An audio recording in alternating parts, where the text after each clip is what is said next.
Bonjour et bienvenue dans l'activité sur la masse volumique. Euh, la masse volumique est donc une caractéristique d'un corps et de la matière qui le constitue, et elle se calcule grâce à la formule suivante. La masse volumique, qui est symbolisée par la lettre grecque ρ, une sorte de P arrondi, est égale à la masse divisée par le volume de l'objet. Pour déterminer la masse volumique d'un corps, on doit donc mesurer sa masse et son volume. Pour la masse, on utilise donc une balance. Attention quand vous utilisez une balance à attendre que le zéro s'affiche avant de peser la masse de l'objet pour pouvoir l'obtenir. Pour le volume, on utilise une éprouvette graduée. L'éprouvette graduée s'utilise d'une façon particulière. Il faut bien qu'elle soit posée à plat. On met son œil en face du niveau d'eau et la mesure se lit en bas du ménisque. Alors, le ménisque, c'est la partie tout en haut qui sépare le liquide de l'air qui est à l'intérieur de l'éprouvette, tel que vous le voyez ici sur le schéma.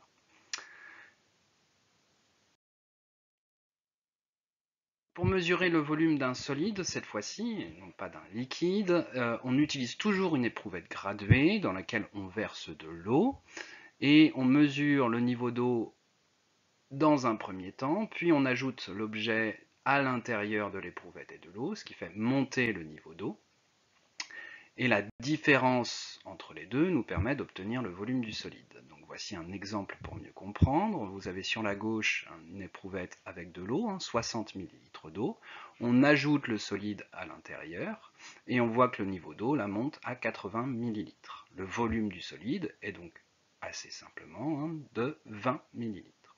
80 moins 60. Je vous demande, pour vous entraîner à mieux comprendre ce qu'est la masse volumique et son fonctionnement, de faire les activités du manuel scolaire, page 14 et page 15, puis de faire l'exercice suivant sur la masse volumique.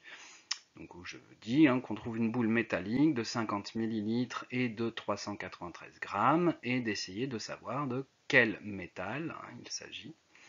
Pour vous aider lors des exercices de calcul, je vous rappelle qu'il y a la possibilité d'utiliser le triangle de calcul. Ici, comme on a vu avec la loi d'Ohm, U égale R fois I, la formule est différente, mais le triangle est le même sur la base.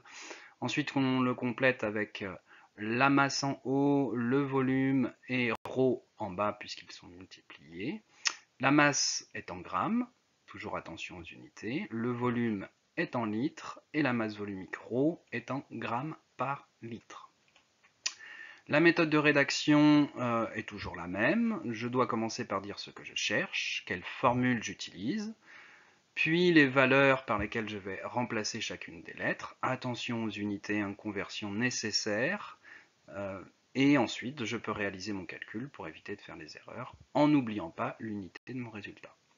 Bon travail à tous!